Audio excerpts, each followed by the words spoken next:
Hello, everyone. Hope you are well on this Monday night. It is January 22nd, 2024. We have breaking news I want to get to regarding the border. The Supreme Court came in with a ruling as far as pertaining to the dispute between the federal government and the state of Texas. Very interesting. I'll get to that in a minute here. But also have a very good passage I will share with you. It is very powerful. I'm looking forward to saying to talking about that one. So stay tuned for that. You don't want to miss that. Two things real quick. I saw this one article that was real quick. It was very interesting. Elon Musk, and this guy had me a little fooled for a while back, but Elon Musk came out and said that roughly 1 billion humanoid robots will be running around in existence as early as the year 2040. He said, if if the foundations of civilization are stable. I don't. That's a big if there, Mister. But all right then. Uh, you know, I don't know. That guy is a piece of work. I don't know what kind of tool he is, but he's something else, and not good. Not a good egg there. Not a good egg. He talks like he is sometimes, but no. Mrs. Dawg said she's been looking at him sideways for a long time. Like, no, that guy. Anyway. Also, I've had some comments and I've had some people emailing me. I've had people in person. I've had people in person telling me this that they're just burnt out. I'm burnt, dog. I'm burnt out of prepping. I ain't doing it no more. I'm tired of being afraid. I'm tired of being scared. Nothing ever happens, and I'm just gonna live life. And I'm like, well, you should have been living life this whole time. I mean, fear is not required. Fear is not required in this. It is not something that we need to do anyway. I mean, Miss Dog and I have been doing this. This is a lifestyle. This is just something we do. We was started really prepping in earnest and kicking it up before the 2016 election because we saw the mess that was coming. And then we really knocked up a notch during the big health crisis. But we were pretty prepared for that too. But so I guess my main message is here. I get it. This is why we are prepared is because, and people say, well, nothing's ever going to happen. That I hope not. Hopefully not. But this is why we are prepared in case it does, right? So you don't have to have years. I think people put too much pressure on themselves. You don't have to have years and years of food put back and a dig, and all this kind of stuff and have an underground shelter. No, no, you can only control so much. You can only do so much, and that looks different for everybody. This dog and I, it's really four of us if you include the two dogs. Don't forget your pets. Prepare for them as well. Get extra food and stuff and their medicines. But we have put back a good bit. We have a well-stocked pantry. Or do we have years of food? No. We have a well-stocked pantry. We like for instance, this weekend we made chicken soup, a big mess of chicken soup, and every bit of it was done with preps because this stuff cycles. It gets a little older. Any canned things, or we had vegetables from the garden that we had preserved, and we just wanted to use them, and so we're at a point where you just backfill what's getting kind of old or what may be starting to get close to expiring. And that's all you have to do is nothing. You don't have to wipe out shelves or put a dent in your budget or anything like that. Just keep adding a couple of things here and there. That's all you got to do. You get to that point, and it's not hard.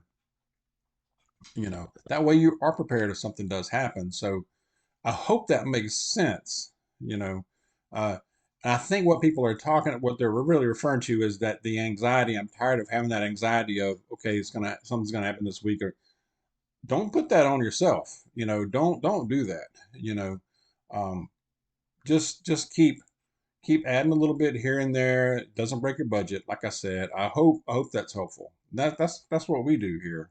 You know, so all right. We've got a situation here. Did the Supreme Court just put into motion a civil war? I dare say, or it wouldn't jump to that maybe right away, but maybe a secession of the state of Texas. Is that where this is really going?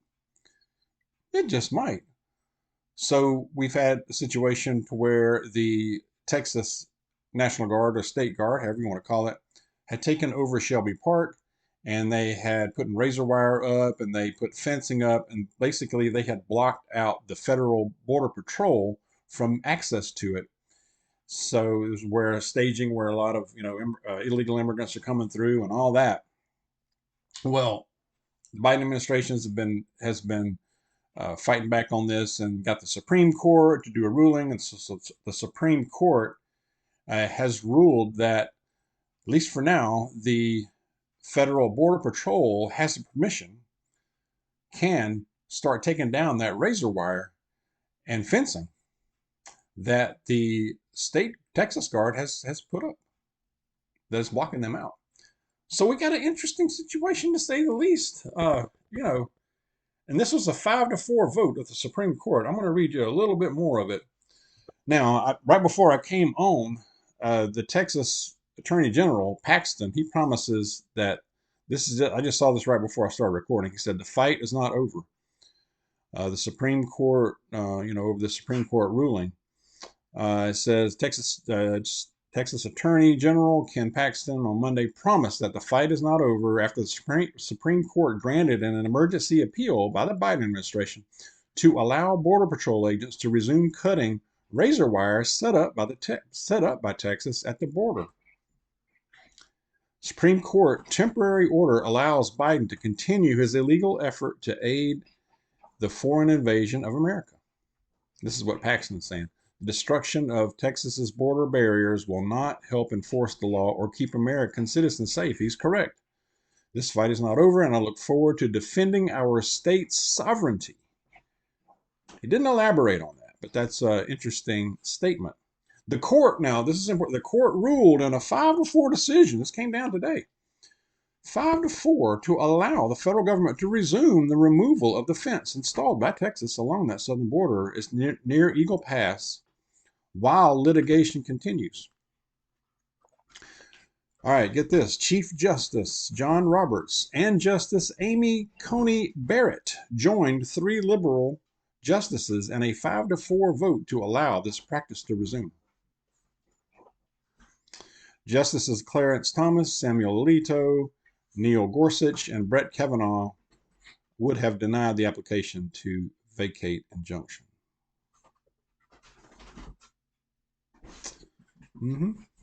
So there you go. That's basically the gist of it. This just came out a few minutes ago. So, what my interest is what happens on the ground when you've got Texas military standing there. I presume they put up the razor wire, they put up the fencing, and now you have the Supreme Court saying, okay, the feds, you can go ahead and start cutting that stuff in and go back in. So what happens here physically right there?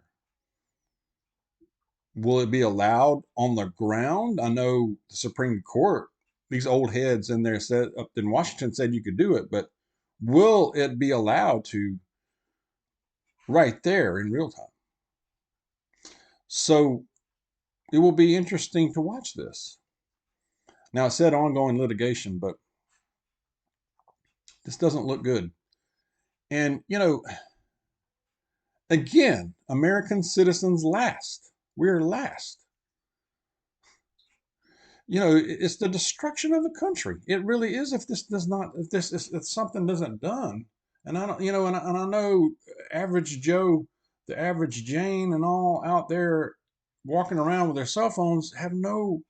I believe they just have no clue. They may have heard a little bit about it, but and they don't really realize they're in their bubble, and they don't realize what this is going to look like soon, right in front of their face. But it is coming. It is coming. And what happens then? What happens when all of these people cross illegal, that are crossing illegally, and like we're already seeing the overcrowding and the lack of whatever, and they're fussing already about the food, the accommodations. I don't like this and that, and I'm going to go back to the South. We'll go, or what happens when they're already knocking on doors and knocking on houses, doors of just citizens in New York up there. Remember that story? So what happens when the next step? You know, uh, when they get really over it. I think we just don't know. And it doesn't look good. It's not a good road that we're going down here at all on many levels. So I just wanted to bring this to you, this development. It's not done. This is ongoing situation here. And what if Texas cannot win this in court legally like this through the Supreme Court, apparently? What do they do next? Will they try to secede from the Union? The last time states seceded, we had a civil war.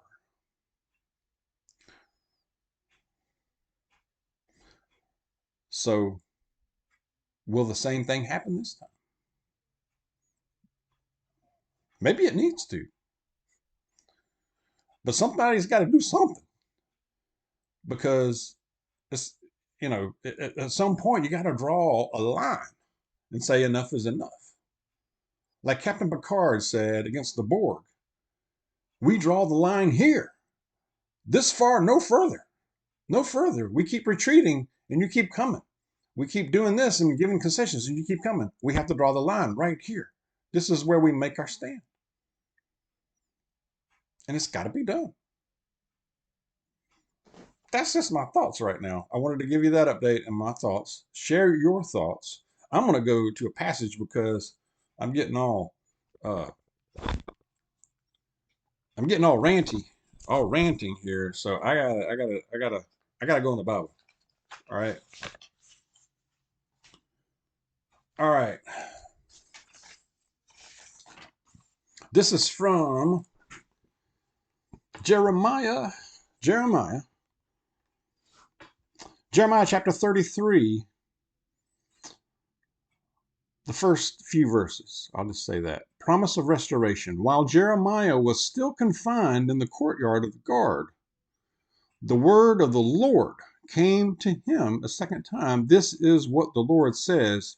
He who made the earth, the Lord who formed it and established it, the Lord is his name. Call to me, and I will answer you and tell you great and unsearchable things you do not know. I'm going to repeat that last one, verse 3. Call to me, and I will answer you and tell you great and unsearchable things you do not know. Amen. So it's telling you, our God of the universe, who made all of this, created it, spoke it into existence, including you, is available. Call his name. The Lord is his name. And I will answer you, basically. Now, may not give you the answer you want. It may not. He may not give it to you right away, or even answer it right away. We have to be patient. We have to wait, but it's coming. I promise you. Let's keep in prayer, and let's keep in our preparation. Do it as you're able. Of course, don't put too much pressure on yourself. Live your life. Okay. All right. But let's be safe out there, and God bless you. I'll see you soon.